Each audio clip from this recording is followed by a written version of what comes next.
Tapi enggak, memang benar ya, kita Islamnya luar biasa sekarang. Enak sekali pakai AC, ustadznya sudah bisa pakai laptop nyampein, banyak tanda-tanda kebesaran Allah. Zaman dulu luar biasa, harus melalui proses penyiksaan dulu.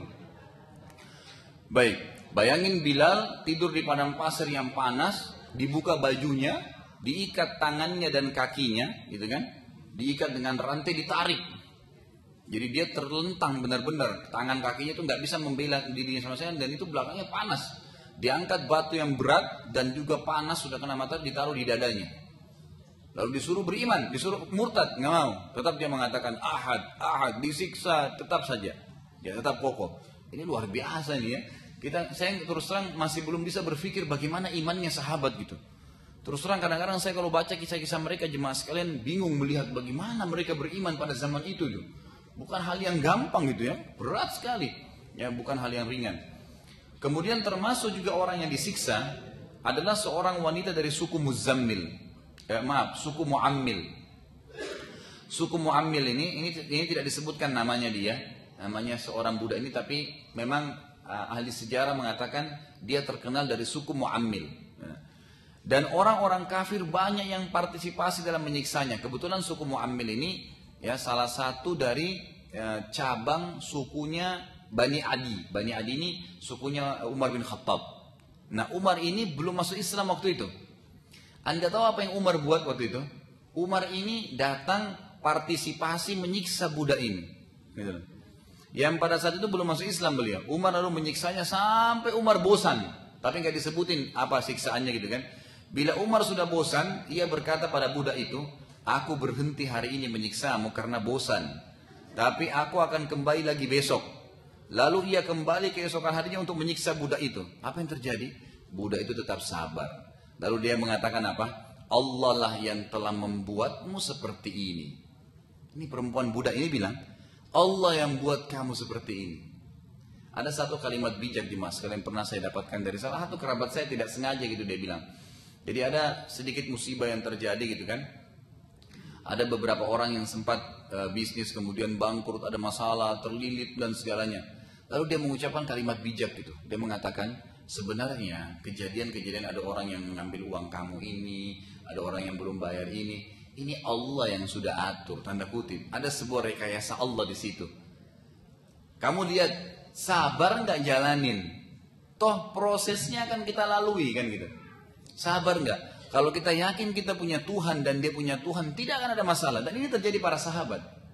Sahabat ini memahami, sangat yakin ada Tuhan Allah, nggak mungkin. Dan subhanallah, kata para ulama, tidak ada orang yang bersabar karena Allah kecuali Allah akan berikan kekuatan.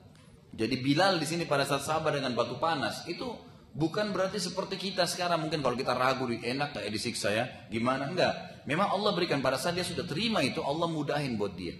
Sama dengan wanita ini ya, kalimatnya luar biasa gitu. Di antara juga yang disiksa adalah sahabat Nabi yang mulia bernama Yasir radhiyallahu anhu dan istrinya Sumayyah, yang kebetulan waktu itu Sumayyah dalam keadaan hamil. Yasir dan Sumayyah ini jemaah sekalian adalah budaknya Abu Jahal. Budaknya Abu Jahal. Abu Jahal yang menyiksa mereka. Dan mereka berdua punya anak bernama Ammar. Ammar ibn Yasir. Kalau anda pernah dengar nama sahabat mulia ini Ammar bin Yasir. Yang Allah panjangkan umurnya sampai mendekati 100 tahun baru meninggal radhiyallahu anhu. Jadi sahabat yang mulia sekali. Belum meninggal di zaman Ali radhiyallahu anhu. Jadi sudah melewati Islam, masa Islam pertama, zaman Nabi, zaman Abu Bakar, zaman Umar, zaman Uthman, zaman Ali baru beliau mati, gitu kan. Ini kebetulan ada kisah sendiri dia sama ayahnya sama ibunya. Yang disiksa oleh Abu Jahal pada saat itu, yang akhirnya Abu Jahal pertama sekali membunuh Sumayyah. Sumayyah ini waktu itu dalam keadaan hamil ya.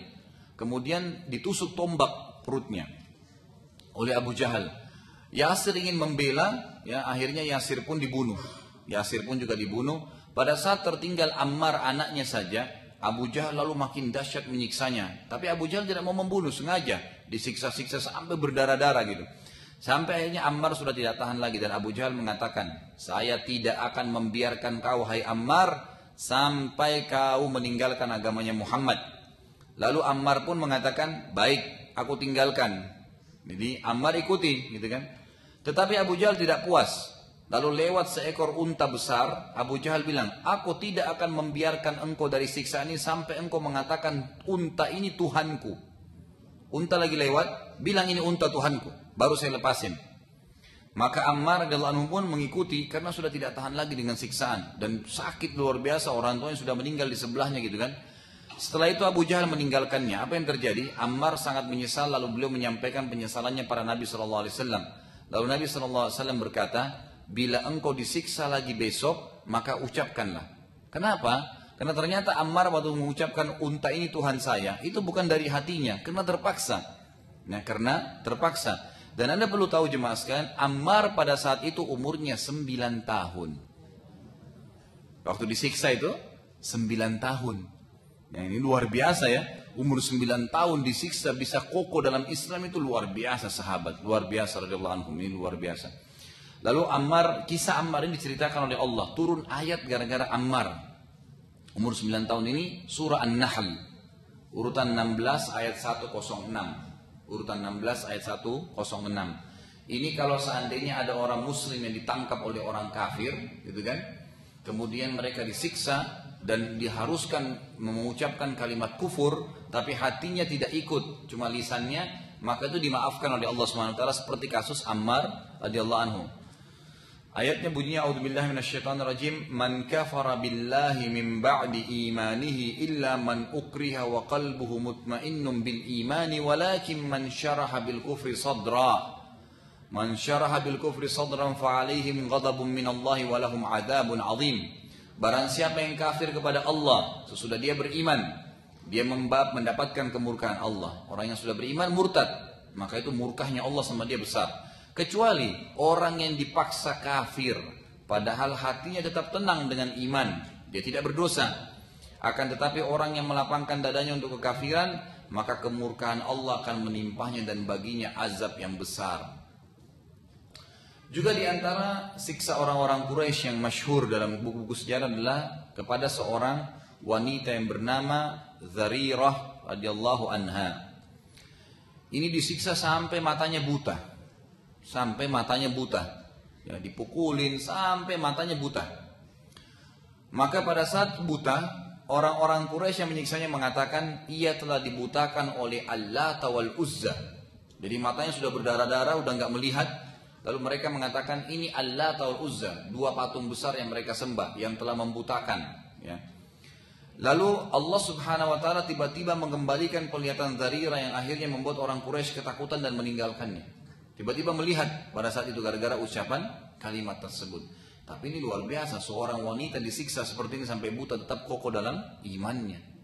Ya, kita sekarang muslimahnya baru disuruh tutup aurat saja susahnya luar biasa. Gimana kalau sudah diancam dengan pedang, sudah dicambuk, udah luar biasa. Ya. Di antara yang disiksa juga adalah seorang wanita dari suku An-Nahdiyah dengan anaknya kebetulan yang telah masuk Islam. Lalu Abu Bakar radhiyallahu anhu datang dan membebaskan mereka dengan membayar. Ya. Setelah kasus ini Abu Bakar lalu membebaskan juga Bilal juga dari siksaan dan membebaskan hampir banyak budak-budak muslim yang telah disiksa. Akhirnya Bilal kan bebas, dibeli dan tidak lagi jadi budaknya Umayyah ibn Khalaf. Dan ini juga jemaah sekalian adalah sebuah poin penting. Anda tahu kasus yang terjadi di Myanmar beberapa waktu lalu? Banyak umat Islam yang dibunuh ya. Tahu nggak bagaimana cara kasusnya supaya berhenti itu? Ternyata jemaah sekalian, saya dapat informasi dari teman-teman saya yang tinggal di Saudi. Itu ada dialog yang terjadi ya, antara negara akhirnya dan banyak sekali pemimpin Islam, diantaranya kerajaan Saudi itu membayar sebenarnya. Jadi membayar kepada pemerintah Myanmar, kan di sana umat Islam terkurung, nggak bisa buat apa-apa. Jadi seperti kasus Abu Bakar nih, Abu Bakar ini membayar lepas dari siksaan. Waktu dibayar, gitu kan? Berapa kalian minta? Berapa harga seorang Muslim dibayar sama kerajaan Saudi? Waktu dibayar sudah bebas, gitu kan? Nggak jadi. Jadi ternyata tidak selamanya juga kita harus menggunakan kekuatan kalau tidak ada. Mungkin dengan harta, kan gitu. Seperti yang Abu Bakar contohkan radhiyallahu anhu. Beliau lihat Bilal disiksa, beliau bayar. Nih Umayyah, kamu mau jual berapa budakmu? Sekian, ambil ini. Diambil, bebas, sudah selesai, kan gitu. Jadi memang kadang-kadang kita membebaskan seorang muslim itu tidak selamanya dengan kekuatan fisik, tapi bisa dengan materi, bisa dengan doa, dan ini sebuah pelajaran besar juga, gitu kan. Kemudian Abu Bakar mulai membebaskan budak-budak terus. Lalu ayahnya Abu Bakar yang bernama Abu Quhafa. Abu Quhafa ini meninggal dalam keadaan kufur ya, ayahnya Abu Bakar. Dia berkata, anakku, bila engkau membebaskan budak, maka pilihlah budak-budak yang kuat agar bisa bermanfaat padamu. Ayahnya tidak berpikir masalah iman, ayahnya berpikir budak dibebasin biasanya di Mekah untuk dipakai, biar dipakai power kekuatannya gitu.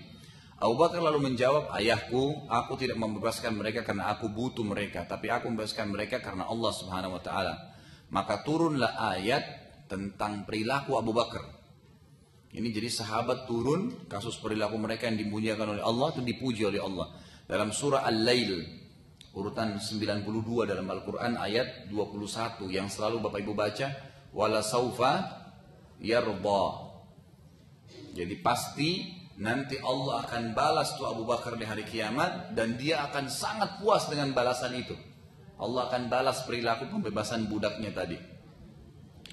Termasuk orang yang paling berat siksaan dari kaum muslimin adalah Khabbab ibn Arad radhiyallahu anhu. Ini seorang budak juga yang luar biasa, beliau sabarnya gitu.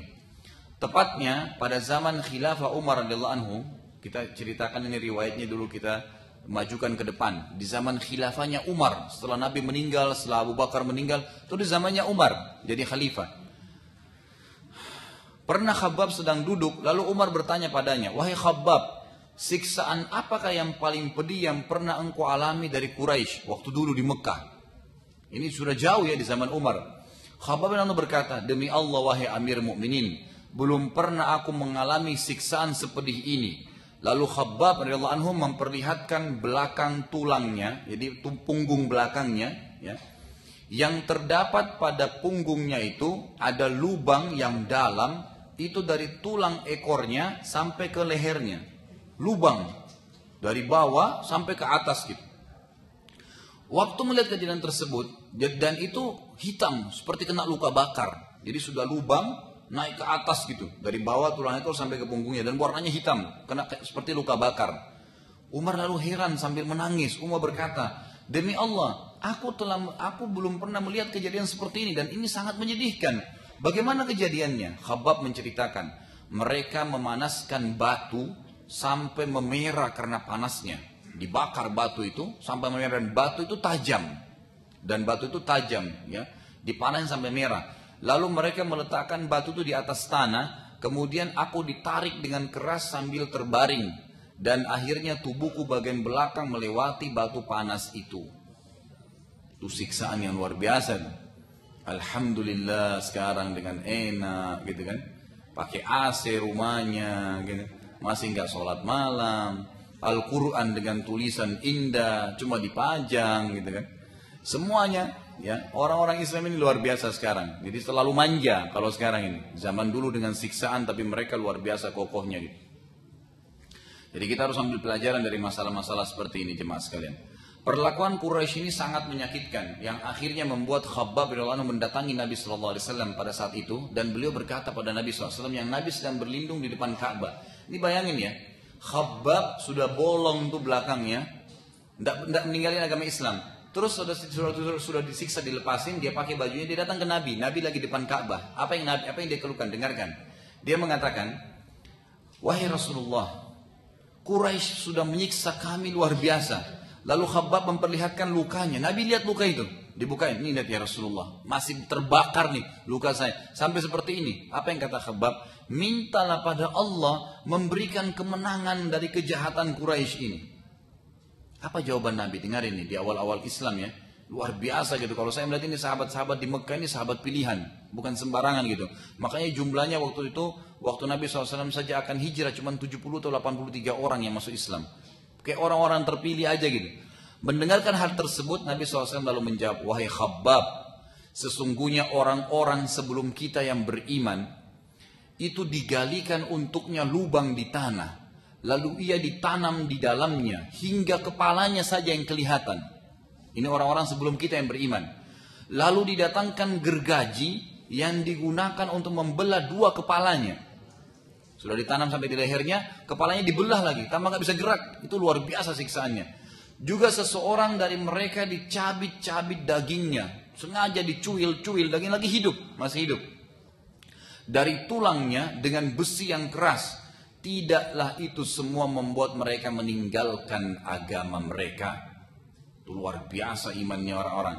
Demi Allah wahai Khabbab, pasti Allah akan memenangkan dan menyempurnakan agama ini. Sampai-sampai seorang wanita akan berani menunggangi kuda sendirian dari San'a. San'a itu ibu kota Yaman sekarang.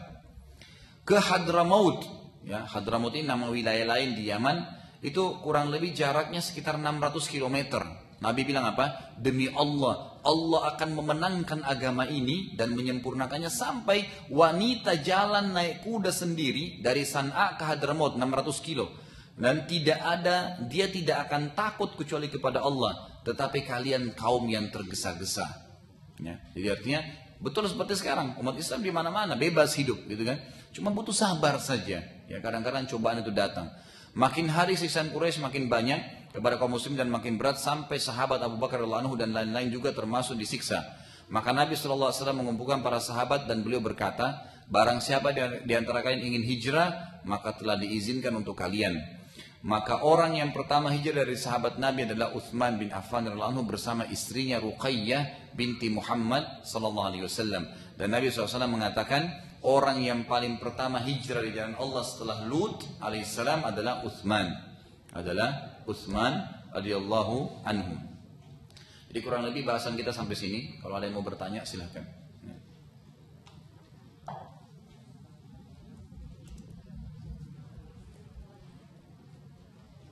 Ada yang mau bertanya? Ya, silakan Bu.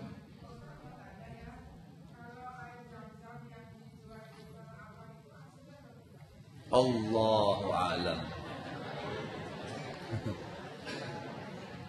Kalau saya penjualnya, mungkin saya bisa bilang, saya bisa jawab gitu kan. Iya. Saya sebenarnya juga punya toko. Saya punya toko jual zam-zam di daerah Kalibata. Tapi memang saya tidak pernah ambil dari Tanah Abang. Saya ngambilnya memang langsung dari Saudi, gitu kan. Ya. Itu di Kalibata City, Bu. Ya, di Kalibata. Ya, di yang apartemen itu di bawahnya ada mall, saya buka tempat di situ. Ada restoran sama ada toko Timur Tengah. Di antaranya itu ada zam-zam dan kurma. Memang banyak jemaah saya yang ambil dari situ karena memang saya khawatir. Kemarin ada teman saya itu punya alat dan sempat mengambil beberapa galon dari Tanah Abang, kemudian dites gitu kan. Itu ternyata ada campuran dan banyak campurannya gitu. Memang banyak orang yang tidak bertakwa pada Allah dan berbahaya sekali gitu ya, berbahaya sekali. Ya? Iya. Toko Ajwad namanya, Bu. Baik, masih ada yang lain? Ya, silakan Pak. Waalaikumsalam warahmatullahi wabarakatuh.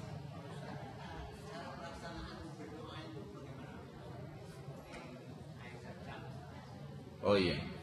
Jadi cara berdoa pada saat minum zam-zam seperti apa? Bebas saja Pak sebenarnya. Tidak ada tata cara khusus gitu kan. Kalau Bapak bisa minum zam-zam sambil menghadap kiblat lebih baik. Ya, sebelum minum, ya, sesudah minum berdoa tidak ada masalah. Yang penting diniatkan dalam hati, saya minum zam-zam ini untuk dikabulkan permintaan ini. Dan saya sudah ucapkan tadi Bapak Ibu sekalian, usahakan tetap ada di rumah. Dan jangan, ini banyak sekali jemaah haji dan umroh saya jemaah sekalian, itu kalau saya bicara tentang zam-zam, waktu saya sudah jelasin fadilahnya, banyak ya hadis berhubungan dengan zam-zam itu, belum kita bahas semua. Itu Bapak Ibu sekalian mereka bilang, ya Ustadz saya umroh 10 tahun lalu. Zam-zam saya masih utuh, saya taruh di gudang. Nggak diminum, untuk apa? Bahkan ada yang sudah sampai bilang, saya punya 5 galon, 10 galon, karena setiap umrah bawa pulang 1, tapi dipajang, ditaruh aja, yang nggak berguna, gitu kan? Harus diminum, minum aja. Bahkan kalau Bapak Ibu susah dapat, ya itu misalnya bisa walaupun cuma 1 galon, misalnya minum kopi, ditaruh 1/4 gelasnya zam-zam, sisanya dipakai air lain, itu nggak masalah. 1 tetes saja sudah nggak ada masalah sebenarnya, gitu kan? Itu sangat baik. Kalau saya biasa pakai terapi di rumah saya sendiri, Bapak Ibu sekalian, tiap hari saya minum zam-zam, alhamdulillah. Tiap hari itu pasti saya konsumsi zam-zam semampunya. Jadi kalau biasanya normalnya kita konsumsi 1 liter sampai 3 liter air, maka saya usahakan 1 liter itu sampai 1,5 liter zam-zam yang saya konsumsi. Kemudian memakan kurma ajwa. Kurma ajwa itu kan kurma yang Nabi SAW mengatakan bisa selamatkan kita dari sihir ya. Yang orang biasa bilang kurma Nabi, gitu kan?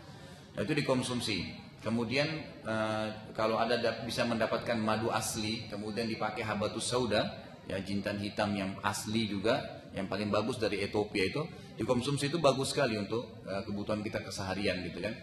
Itu kurang lebih gambarannya. Jadi kalau doanya bebas saja. Kapan? Bapak baru mau minum, Bapak berdoa, itu boleh. Setelah minum juga berdoa, tidak ada masalah. Yang penting maksimalkan doa pada saat minum zam-zam. Dan Bapak Ibu sekalian, dalam masalah doa ini ingat ya, jangan pernah ragu untuk minta kepada Allah. Sampai ada sebagian ulama bilang, orang yang meminta kepada Allah hal-hal yang kecil-kecil saja, sementara hal yang besar mintanya pada manusia, ini orang yang menganggap remeh Allah. Kan gitu. Mau istrinya selamat melahirkan, dokter tolong ya. Dokter yang diminta. Tapi kalau minta supaya sampai ke tujuannya, kalau dia mau ke kantor, ya Allah mudahin. Yang ringan-ringan minta sama Allah, yang berat minta sama manusia. Salah. Mesti minta semuanya pada Allah. Dan Allah akan tundukkan makhluk dengan kita berdoa kepadanya. Jadi minta semuanya. Ya. Ada lagi? Ya silakan Bu. Waalaikumsalam warahmatullahi wabarakatuh.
Baik.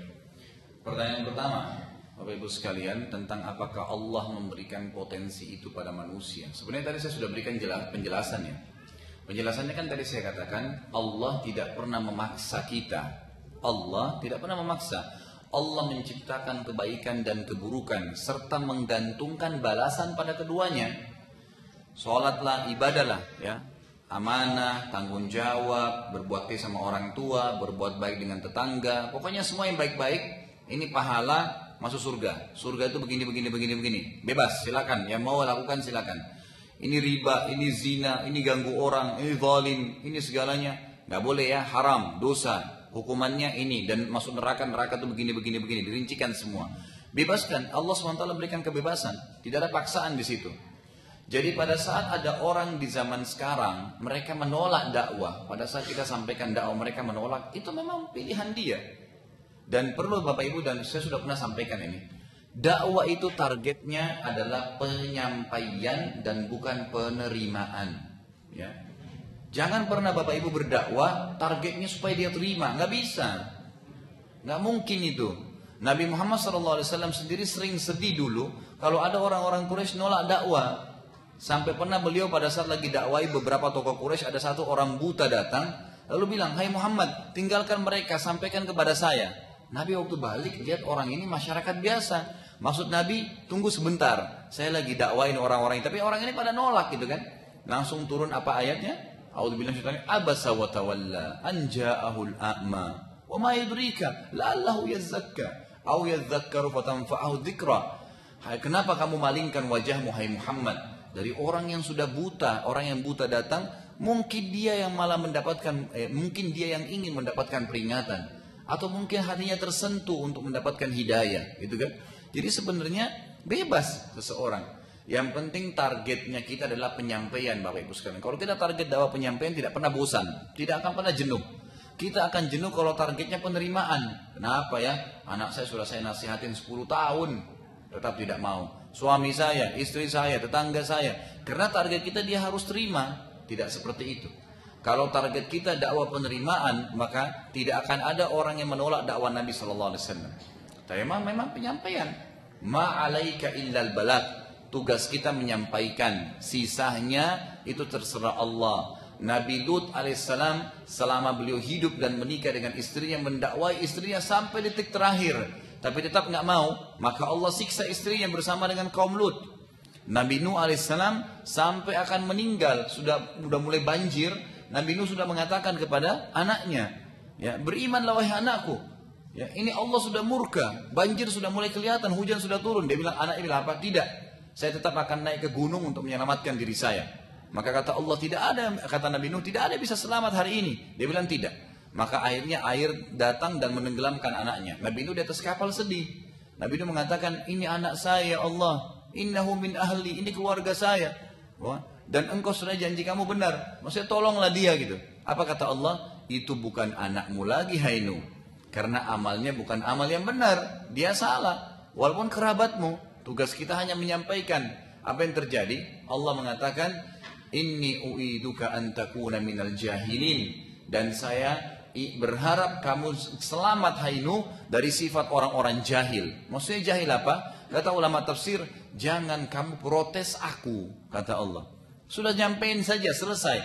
Kalau Allah sudah tidak kasih hidayah, berarti sudah, gitu kan? Itu urusan Allah Subhanahu wa taala. Apalagi Allah berikan kebebasan, memang dia yang pilih sendiri. Dia yang enggak mau. Dia memang yang tidak mau. Siapa tadi yang datang ke majelis taklim ini, dia mau sendiri. Allah nggak pernah tarik tangannya kok. Yang tidak mau hadir pun di sini bebas, silahkan.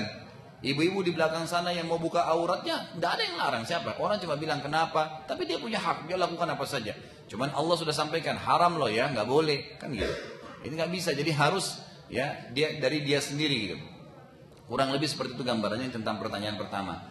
Pertanyaan kedua. Ini sebenarnya masuk dalam masalah jihad, ya, bab jihad tadi bahasanya itu.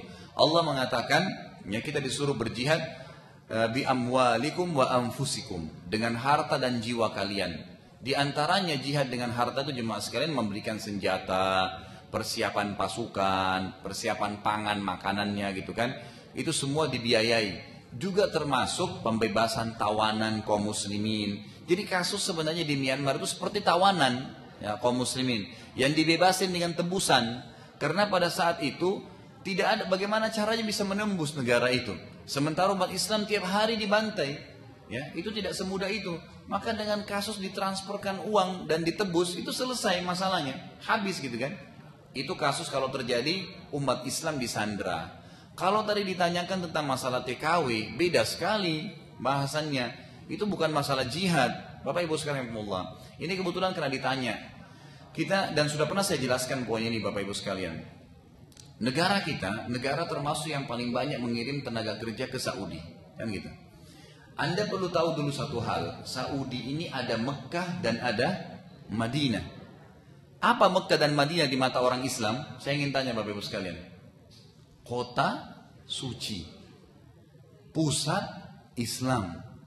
Jadi siapapun yang ingin mencari kesalahan Islam digerogotin dari pusatnya tuh. Jadi apapun yang bisa salah dari sana dicari jalan, apapun sifatnya, gitu kan? Di antaranya di Indonesia sebenarnya itu kasus-kasus pegawai atau tenaga kerja kita. Bapak Ibu sekalian, kasus kalau kita bahas 2 poin di sini. Pertama sekali, Mekah dan Madinah serta sekitar Saudi itu bukanlah surga dan bukan semuanya Abu Bakar dan Umar. Seperti zaman Nabi SAW ada Abu Jahal, ya, ada Abu Lahab, sampai sekarang masih ada itu. Di Mekah itu ada orang yang tidak sholat loh Bu. Di Madinah ada orang yang tidak sholat. Saya pernah diantar sama salah satu orang yang saya kenal di Mekah. Itu saya mau ke Haram, diantar pakai mobilnya. Itu pada saat sampai dia nggak parkir sholat, saya tanya nggak turun, nggak, saya cuma di drop aja dia pergi. Loh kenapa kok nggak sholat 100.000 pahala di depan mata gitu kan? Tapi ada orang yang seperti itu. Ya bahkan saya dikagetkan dengan dosen saya mengatakan kenapa ente harus heran? Di Saudi ini masih ada orang yang belum pernah haji. Saudi tinggal pakai mobil, kita masih nunggu 2018 bisa haji gitu kan? Ini enggak, tinggal naik mobil nggak pergi haji. Hidayah di tangan Allah Subhanahu wa taala. Jadi Saudi itu bukan surga, Tapi memang ada orang baik, ada orang buruk. Tapi jangan lupa, selain ada Abu Lahab, ada Abu Bakar. Kan gitu. Ada Abu Jahal, ada Umar bin Khattab, yang sahabat yang luar biasa gitu. Jadi di Saudi, nah, kasuistik tenaga kerja yang ke sana itu jemaah sekalian, memang ada kasus, ada 1-2 orang yang bermasalah, ya kan? Tapi jangan lupa, Bapak Ibu tahu nggak berapa tenaga kerja yang dikirim tuh? Satu kantor TKI itu bisa mengirim 3.000 orang per bulan. Berapa kantor TKI? Ini mungkin ada 30 atau 4 atau mungkin sampai 100 kantor gitu. Berapa banyak tenaga kita per hari berangkat ke sana? Itu kan banyak sekali. Waktu ditangkap kemarin di Jeddah itu, kasuistik orang-orang kita yang tidak punya izin, Bapak Ibu tahu yang di Jeddah aja ada 7.000 orang yang tidak pakai izin tinggal loh ya, datang umroh terus tinggal saja di negaranya orang gitu aja, kerja.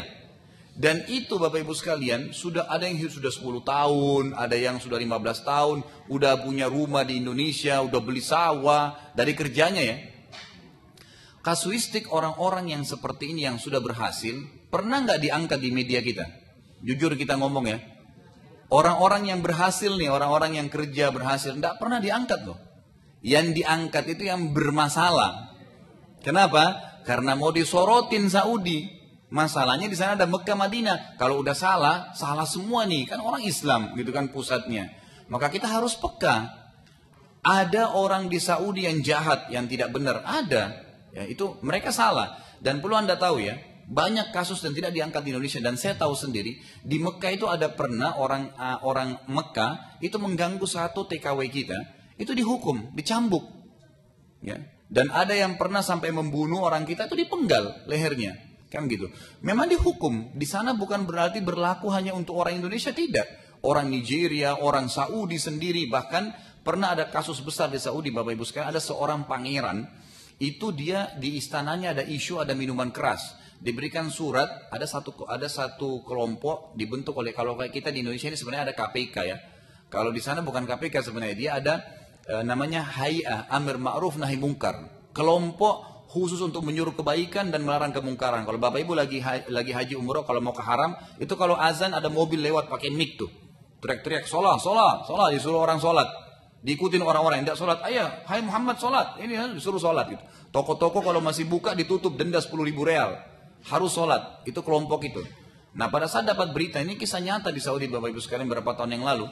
Itu kemudian ada, setelah dikasih surat berapa kali tidak mau, ada satu kelompok Hay'ah ini, yang ketuk-ketuk pintu berapa kali nggak dibukain, dia manjat. Waktu manjat ditembak sama pangeran itu. Ditembak mati. Nah waktu ditembak mati kasusnya diangkat, itu kebetulan pangeran ini Bapak Ibu sekalian ponakannya Raja Fahad langsung. Gitu kan? Ponakannya raja waktu itu. Seorang pangeran.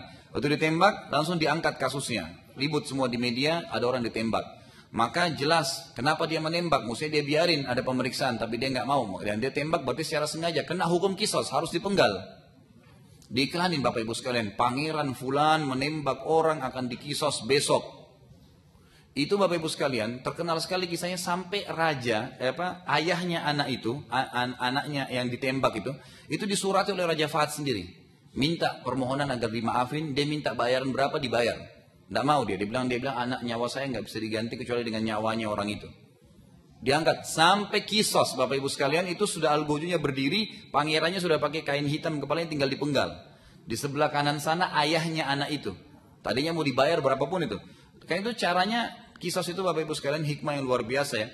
Algojunya berdiri 3 langkah dari orang yang akan dipenggal.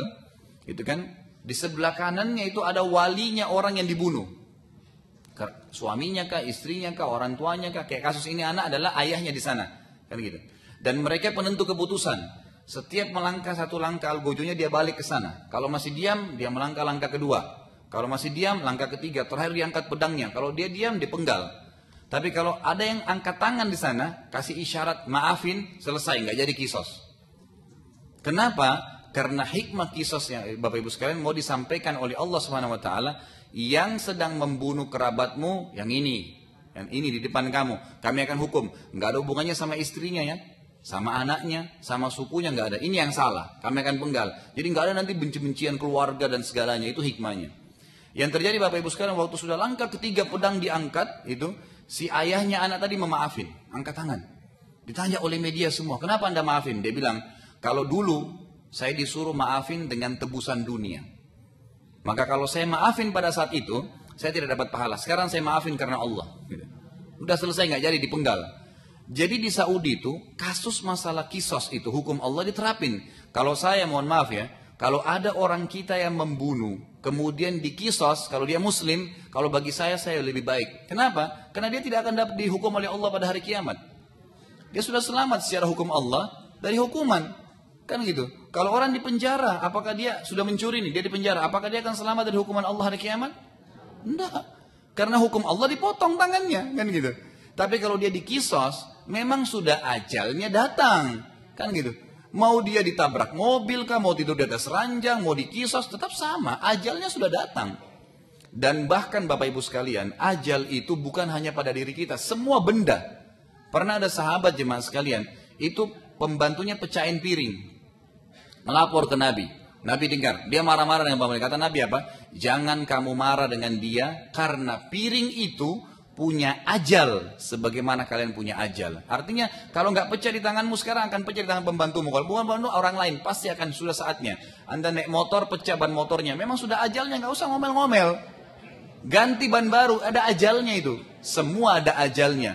Jadi dia meninggal karena sudah ajalnya. Masalah kasuistik dia dihukum, meninggal dalam keadaan dikisos. Bapak Ibu sekalian, itu adalah sesuatu yang biasa saja, gitu kan? Karena Bapak Ibu kalau masih ingat, mati itu hanya satu. Ada orang yang tabrak kereta api, kepalanya hancur. Ada orang jatuh di lautan, dimakan ikan sampai habis badannya. Ada orang dibacot-bacot sama perampok. Ada orang yang dimakan harimau, mati, ditelan oleh ular, segalanya. Dan ada orang mati di atas ranjang. Saya tanya Bapak Ibu sekalian, mana mati yang enak? Di atas ranjang ya? Padahal sebenarnya ya, mati itu hanya satu. Merasakan sakaratil. Gak ada bedanya orang yang diranjang, orang yang ditabrak kereta api, orang yang dimakan ular, gak ada bedanya. Itu cuma cara mati, mekanisme mati saja. Bisa saja orang yang ditabrak kereta api lebih baik matinya dibandingkan orang di atas ranjang, karena ini mukmin, ini kafir, gitu kan? Itu hanya prosesi kematian, nggak ada hubungannya, nggak usah khawatir dengan mati itu. Kita tidak tahu bagaimana mati kita. Ada orang subhanallah keluar masuk di tol, tabrakan, hancur mobilnya, mati, hancur badannya semua. Apakah dia berarti tidak baik? Enggak. Bisa saja dia orang beriman, ahli ibadah, tiap malam sujud kepada Allah, tapi matinya ditabrak. Itu sebuah proses kematian saja. Dan itu bukan berarti kita nilai buruk atau baiknya dari situ, kan gitu. Jadi kalau saya lihat Allahu alam, kalau ada orang kita dihukum sebenarnya, itu berarti memang karena ya itu hukum Allah sedang diterapkan. Dia membunuh. Anda tahu kasus yang terakhir itu yang ribut sekali masalah TKW kita di Kisos itu kan? Itu luar biasa sadisnya Bapak Ibu sekalian. Jadi orang ini datangin, ya dia urus seorang nenek. Nenek ini apa namanya? Orang tua, memang dia kerja itu. Rupanya dia marah sama nenek ini, karena dia marah diambil nenek itu dicincang-cincang. Ditaruh dalam koper, terus dia pikir seperti Indonesia, bisa dibawa lari gitu. Dibawa, kemudian dia naik taksi, sambil ketakutan supir taksinya curiga. Diperiksa koper, karena di sana tidak ada istilah orang asing jalan-jalan sembarangan gitu kan. Diperiksa, ternyata kopernya dilihat ada jenazah itu, dipotong, ditulis sampai ketahuan. Terakhir juga kasus ada anak kecil yang dibunuh, dan banyak sekali gitu kan. Ada juga kasus yang salah, itu kan salah, orang kita salah. Ada juga orang Saudi yang salah, yang pukul pembantunya, yang perkosa, itu memang salah. Dan itu dihukum juga. Bukan tidak dihukum ya, dihukum. Cuman memang media kita tidak angkat semuanya. Karena memang sekali lagi, keadaan Arab Saudi beda dengan Indonesia, beda dengan Malaysia, beda dengan ini. Saya ingin tanya Bapak Ibu sekalian, di Indonesia pembantu nggak ada yang disiksa? Nah, di Indonesia ada tidak ada pembantu yang diperkosa? Banyak. Pernah diangkat nggak? Enggak. Kenapa? Karena Saudi disorotin masalahnya gitu kan. Jadi tetap memang di sana ada orang salah, tapi jangan lupa kita orang Muslim dan memang tidak ada batas antara seorang Muslim. Kalau diterapkan hukum Allah itu sangat luar biasa, gitu kan? Dia selamat di akhirat dan itu cuma mekanisme kematian. Tidak ada masalahnya sebenarnya, gitu kan?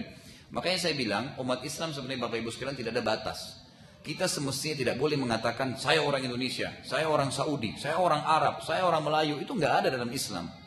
Yang penting syahadat, mau kulitnya hitam, mau keturunan apa, saudara saya. Habis ceritanya. Hilang sudah suku, hilang jabatan, hilang semua itu. Dalam Islam tidak ada syahadat. Makanya Bilal radhiyallahu anhu, Bapak Ibu sekalian, waktu di zaman Umar bin Khattab, itu pernah ada isu sampai ke Umar bin Khattab, kalau Khalid bin Walid, itu sahabat Nabi dulu, pimpinan Quraisy, orang kayanya Quraisy dan tokoh masyarakat.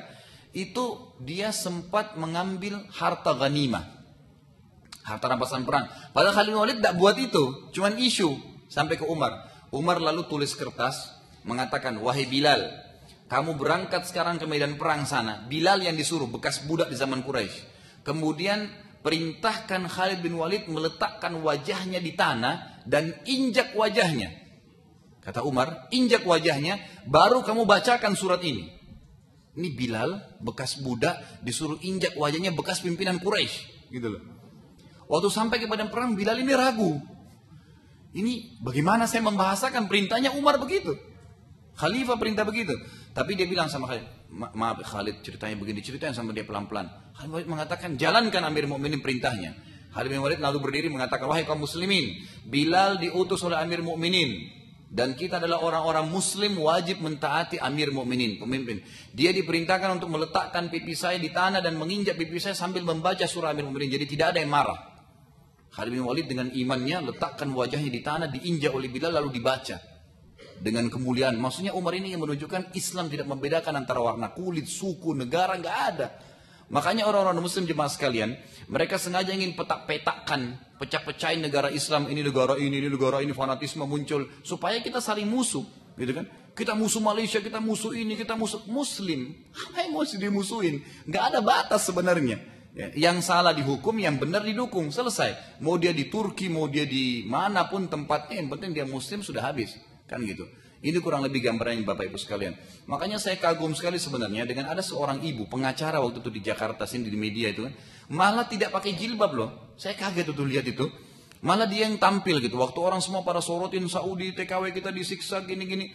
Malah dia yang tampil. Dia bilang, masa kita lupa dan tidak pernah sportif mengangkat berita, yang diangkat yang 1-2 orang yang disiksa. Terus mana yang jutaan orang kita yang berangkat? Jutaan loh nih jumlahnya yang berangkat, yang pulang gitu kan. Saya tahu ada satu TKW kita Bapak Ibu sekalian kerja di rumah dosen saya, Dr. Sulaiman Raheli di Madinah. Waktu datang dari Jawa Barat itu nggak ngerti bahasa Arab satu kalimat pun. 2 tahun pulang itu pulang dengan bahasa Arab, banyak hafal hadis, banyak hafal surah Al-Quran. Pulang pakai cadar jadi da'iyah. Itu waktu dia mau pulang, ini tinggal di dokter, saya tahu betul dosen, beliau ngajar di Masjid Nabawi sekarang. Dan ini banyak sekali kasus seperti ini gitu. Itu waktu dia pulang Bapak Ibu sekalian, dibilang sama dosen saya ini, jangan kamu pegang uang kamu, gaji kamu, biar nanti 2 minggu kemudian saya datang. Karena di bandara Jakarta itu akan diambil. Dan memang benar. Di bandara kita tuh pada diambilin TKW. Kenapa kasus ini gak pernah diangkat nih? Yang kesian orang kerja sekian tahun diambil gajinya. Jahat-jahat di bandara tapi gak pernah dibahas gitu kan. Kasusnya betul dia pulang. Dia 2 minggu kemudian Bapak Ibu sekalian datang dosen saya bawain ke rumahnya. Ini uang kamu, ini amanah dari saya. Pernah gak diangkat kasus begitu? Banyak sekali kasus begitu. Banyak ribuan orang kita alhamdulillah jadi baik. Tentram hidupnya baik. Dan ada satu sekolah, itu sekolah Kristen terbesar, kristenisasi di Jawa Barat Bapak Ibu sekalian. Itu tertutup gara-gara banyaknya dulu kasus TKI kita berangkat. Karena waktu mereka sudah kerja, mereka kirim gajinya beli sawah, buka toko. Nggak ada lagi Indomie bisa diterima. Untuk apa terima Indomie? Sudah ada gaji, gitu kan? Mereka dulu bagi Indomie, bagi roti, bagi beras, dan itu sudah tidak ada lagi, gitu kan? Jadi jangan semuanya dinilai dari negatifnya, tapi kita harus sportif melihat positifnya, gitu kan? Jadi kurang lebih seperti itu gambarannya. Mudah-mudahan saja Allah SWT bisa membuat kita menghilangkan fanatisme yang sudah dibangkitkan sebenarnya orang-orang Muslim dalam hati kita ya. Ingat siapapun depan kita, suku manapun, bagaimanapun warna kulitnya, jenjang sosial dan ekonominya, selama dia syahadat adalah saudara saya. Dan hukum Allah jemaah sekalian harus berlaku dimanapun kita berada. Dan gitu termasuk di Indonesia, dimanapun berada itu sama hukumnya. Kurang lebih begitu. Misalnya lagi? Mengenai kisah, jadi kalau orang Indonesia ini mengakui semua perbuatannya, saya pernah zina, saya pernah korupsi, minta divisum, tentu akan lebih baik nasib dia di akhirat. Baik, pertanyaan yang bagus Pak. Bagaimana kalau seandainya ada, terlepas dari Indonesia, siapapun Muslim mengaku berbuat salah, saya pernah berzina, saya pernah mencuri, saya pernah begini, lalu dia minta dikisos, berarti dia akan aman di akhirat? Jawabannya iya. Jawabannya iya. Tetapi dalam Islam tetap didahulukan taubat nasuha. Dan kita, kalau misal gini, ada temannya bapak datang nih ngeluh, saya pernah berzina, saya pernah begini, saya pernah begini. Dan kita secara individu ya, bukan pemerintah. Maka kita dianjurkan adalah dua, at-tasattur wat tanasuh. Tasattur itu Bapak Ibu sekalian nutupin aibnya. Kata Nabi SAW, man satara musliman fid dunya, satarahullahu yaumal qiyamah. Siapa yang menutupi aib saudara muslim di dunia, Allah akan tutupi aibnya pada hari kiamat, gitu kan? Jadi tutupin. Yang kedua at-tanasuh, nasihatin agar taubat. Dari mana dalilnya? Dengarkan hadisnya. Pernah ada sahabat dalam hadis Bukhari, Bapak Ibu sekalian, datang kepada Nabi SAW bilang begini, ya Rasulullah, saya sudah berzina, rajamlah saya. Sahabatnya bilang begitu. Jadi dia kebetulan sudah menikah, kan hukumnya kalau belum pernah menikah, walaupun orang sudah tua tapi belum pernah menikah, maka hukumnya dicambuk dan diasingkan setahun. Kalau zina ya. Kalau sudah pernah menikah walaupun umurnya 12 tahun, tetap dia hukumnya muhsan, dirajam kalau sudah berzina. Baik, dia datang, ya Rasulullah saya sudah berzina, hukumlah saya, rajamlah saya. Kata Nabi SAW sambil alihkan wajahnya, mungkin kau hanya menciumnya. Kata sahabat itu datang lagi ke sini, ya Rasulullah, saya sudah berzina, rajamlah saya. Kata Nabi, alihkan lagi wajahnya, mungkin kau hanya menyentuhnya. Nabi coba cariin dia jalan keluar. Artinya kalau kau mengaku salah, tobat deh, gitu kan? Bukan langsung datang dikira saya mencuri, tangkap tangannya, potong, enggak. Atau diadili secara massal, bukan begitu dalam Islam. Karena tetap itu hukuman terakhir sekali, shock terapi sebenarnya. Satu orang dipotong tangannya tujuannya agar 10.000 orang berhenti mencuri, gitu kan? Satu orang dipenggal kepalanya, yang lain berhenti membunuh, kan gitu. Kurang lebih seperti itu gambarannya. Jadi kata Nabi setelah 3 kali dia mengatakan, ya Rasulullah, saya telah meletakkan kemaluan saya di kemaluannya dia. Saya sudah zina, rajamlah saya. Maka Nabi SAW mengatakan baiklah, dirajamlah, dipanggil sahabat, didirikan, dirajam, dilemparin. Terus ada satu sahabat marah, diambil batu, dia bilang, semoga Allah melaknatmu, dipukul kepalanya mati. Waktu itu orang itu sempat lari, terus dilemparin kesakitan dia sempat lari. Sahabat kejar, dipukul batu kepalanya mati. Langsung Nabi mengatakan apa kalimat yang luar biasa. Halla taraktumu fayatubu wa yatubullah alaih. Tidakkah kalian biarkan saja dia? Mungkin dia mau tobat, Allah terima tobatnya. Jadi sebenarnya taubat didahulukan. Kecuali pada saat Anda memang seorang pemerintah, memang punya kekuatan power pemerintahan gitu kan, hukum yang memang pada saat orang ini dihukum kayak orang koruptor kan gitu, daripada dia ditembak sana sama sniper misalnya, dipenggal lehernya gitu kan. Nah itu kasusnya kan sama, membunuh, tapi tujuannya untuk memberikan pelajaran gitu kan, pelajaran kepada dia. Maka kalau kasuistiknya memang itu pemerintah dan punya power lain, dan memang dia lihat ada maslahatnya di situ kan, ada masalahnya. Itu di Saudi sekarang Bapak Ibu sekalian, sampai hari ini penjaranya penuh dengan penjahat loh. Banyak orang yang narkoba gitu kan. Dari Pakistan itu banyak sekali orang yang bawa obat-obatan tuh, narkoba. Sampai pernah ada satu orang kasus Bapak Ibu sekalian, itu sampai dikisos ya, karena dia membuat kerusakan di muka bumi. Kakinya sengaja ditabrakin sama dia di Riyadh. Terus akhirnya kakinya satu rusak, diamputasi pakai kaki palsu. Nah kalau dia pakai kaki palsu Bapak Ibu sekalian, itu kan tidak diperiksa kalau lewat di bandara. Ternyata dia pulang ke Pakistan, dimasukin obat-obatan sama dia, narkoba, dipakai. Lewat, masuk 2 kali, 3 kali. Karena dia sudah dapat untung banyak, kemudian dari situ dia jual, kan gitu. Sekali dia ketahuan Bapak Ibu sekalian. Ketahuannya kapan? Subhanallah. Dengan izin Allah, Allah bongkar dengan satu petugas imigrasi bilang, maaf, diperiksakan. Sudah, kok ini orang asing bolak-balik 3 bulan sekali, 2 bulan sekali, tanda tanya gitu. Biasanya mereka 2 tahun baru pulang. Ini kenapa ini? Periksa sampai kaki disuruh buka. Dia nggak mau dibuka, didapatkan narkoba itu. Itu sudah lama, sudah bertahun-tahun. Ada yang satu Bapak Ibu sekalian, narkobanya ditaruh di tangannya terus digip pakai semen tuh. Jadi nggak dibuka gitu kan. Dari polisi nggak periksa, nggak tahu. Subhanallah, dia masuk kamar mandinya baru dipel sama orang, jatuh kepleset, jatuh pecah, terbuka gitu. Allah SWT punya cara gitu. Tapi yang jelas Bapak Ibu sekalian, kesalahan-kesalahan yang kita lakukan, maka lebih baik kita tasattur, nutupin aib itu. Dan jangan ceritain ya. Jangan ada orang subhanallah sudah berzina, baru bangga ceritain lagi sama orang. Gitu. Itu salah. Kata Nabi SAW, orang yang paling buruk pada hari kiamat adalah orang yang sudah Allah tutupin aibnya, lalu dia bongkar sendiri. Tadi malam sudah zina nih, Allah tutupin, satu malam gak ada yang tahu kalau dia berzina. Besok pagi cerita sama teman-temannya, dia buka sendiri aibnya. Jangan, tutupin aib itu kan aib kita. gitu kan? Dan dalam Islam tidak ada istilah pengakuan dosa, nggak ada. Kita bukan Katolik ya. Datang ngaku saya sudah berdosa begini, saya sudah buat begini, nggak ada dalam Islam. Tutupin, istighfar kepada Allah, selesai. Kalau berhubungan dosa itu dengan manusia, kembalikan haknya. Mencuri kah, menggibah kah, perbaikin namanya, kembalikan haknya dan sambil taubat kepada Allah Subhanahu wa taala. Jadi kisah itu adalah sesuatu yang maksimal nanti terakhir. Dan perlu juga Anda tahu Bapak Ibu sekalian, sudah pernah saya jelaskan ini, tapi saya ingatkan kembali. Kisas itu dalam Islam, Allah mengatakan dalam ayat, walakum fil qisasi hayatun ya ulil albab. Di kisas itu, potong tangan, penggal kepala, ada kemakmuran kehidupan bagi kalian. Kalau kalian pernah berpikir, Bapak Ibu sekalian, orang yang mengatakan pencuri dipotong tangannya kejam, itu orang yang belum pernah menghadapi kecurian. Coba kalau Bapak Ibu lagi pulang ke rumah, la qadarallah, terus pencurinya lagi bawa barang. Ada pisau sebelah kita, apa yang kita buat? Mungkin dilempar, bukan dipotong tangannya, dilempar sama pisau, kan gitu. Mungkin kalau kita dengar, oh si fulan yang mencuri, mungkin kalau dia tidak ada keluarganya, mungkin kerabatnya, mungkin sukunya, perang antara suku gara-gara dia mencuri. Itu kalau hukum manusia, hukum rimba, gitu kan.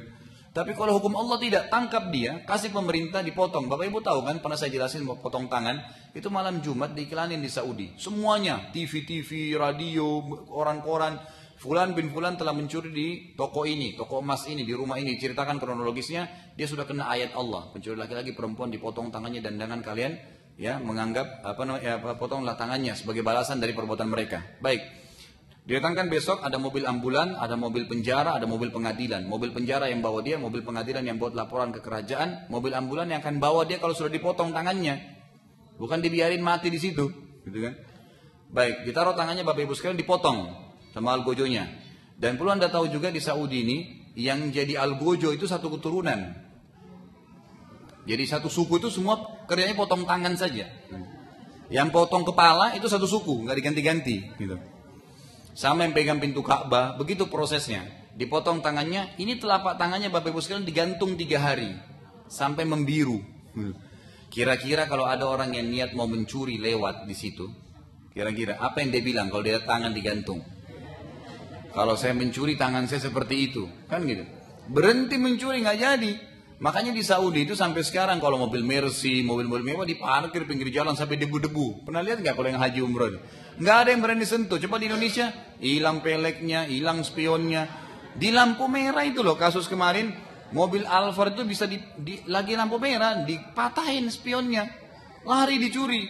Subhanallah. Kalau orang begini ada kisos tangan, berhenti, nggak ada yang berani gitu. Gak ada yang berani. Kalau kita sekarang kan mencuri pagi, sogok siangnya, malamnya keluar. Selesai urusannya. Itu faktanya gitu kan. Jadi kalau kita terapkan itu luar biasa. Tapi kita dahulukan dengan tasatur tadi dengan tanasuh, nasihatin. Kemudian kalau memang kasusnya sampai besar dan itu memang dilihat efeknya berbahaya bagi dia, memang dia seorang koruptor besar dan itu memang lain, dikisos memang. Jadi pelajaran buat orang-orang lain. Sama juga sebagai penutup Bapak Ibu sekarang sudah 10:30 ya. Kasuistiknya adalah, kalau seandainya ada orang yang mengatakan orang kalau dibunuh, dipenggal kepala itu kejam, itu orang juga yang belum pernah menghadapi pembunuhan. Coba bayangin kalau kita pulang ke rumah, istri kita, anak kita sudah dibunuh sama penjahat. Gimana itu perasaan kita, gitu kan? Jadi mungkin kalau kita dengar si fulan, kita bukan mencari orangnya saja. Kalau ketemu kerabatnya tadi yang kasus sama, kerabatnya, sukunya, pokoknya perang gitu kan? Karena dia sudah membunuh kerabat saya. Bagaimana perasaan mereka orang yang telah ditindas ini? Islam datang, panggil pemerintah, tangkap dia, penggal lehernya di depan kerabatnya. Dan diingatkan, tadi saya katakan kan, ingat ya, bukan dia yang salah. Bukan keluarganya yang salah, tapi dia yang salah. Dia bunuh keluargamu, kami akan bunuh depan matamu. Terserah, mau maafin atau tidak. Kan gitu. Itu kasuistiknya. Gitu. Nah nanti kalau orang ini tidak jadi dipenggal, dimaafin, maka berarti dia harus bayar denda. Dia namanya. Bayar denda, itu Al-Quran yang berbicara. Itu bukan kerajaan Saudi, bukan negara Islam yang manapun, tapi Allah yang mengatakan membayar dia, bayar kepada kerabat orang yang tidak jadi, orang yang sudah dibunuh tadi, sebagai balas karena tidak jadi dipenggal lehernya. Begitulah hukum Allah Subhanahu Wa Taala. Ya mudah-mudahan Bapak Ibu sekalian, Allah Subhanahu Wa Taala membukakan hati kita untuk bisa menerapkan hukumnya dan juga menghilangkan fanatisme yang sebenarnya bukan pada tempatnya dalam diri setiap Muslim. Sehingga kita berada dimanapun di muka bumi, kita tahu kita adalah seorang Muslim, semua yang syahadat adalah saudara saya, dan tidak ada batas antara kita semuanya. Dan mudah-mudahan juga kita termasuk orang-orang yang selalu taubat kepada Allah SWT dan lebih fokus kepada akhirat dan bukan cuma dunia. serta mengambil pelajaran yang paling besar dari sejarah Nabi kita Muhammad SAW, bagaimana beliau sabar berdakwah, bagaimana para sahabat jilinya mempertahankan Islam mereka dengan siksaan dan seterusnya, sebagaimana apa yang tadi sudah kita bahas. Kalau ada benar dari Allah, kalau ada salah dari saya mohon dimaafkan. Subhanakallahumma bihamdika asyhadu an la ilaha illa anta astaghfiruka wa atubu ilaik. Wassalamualaikum warahmatullahi wabarakatuh.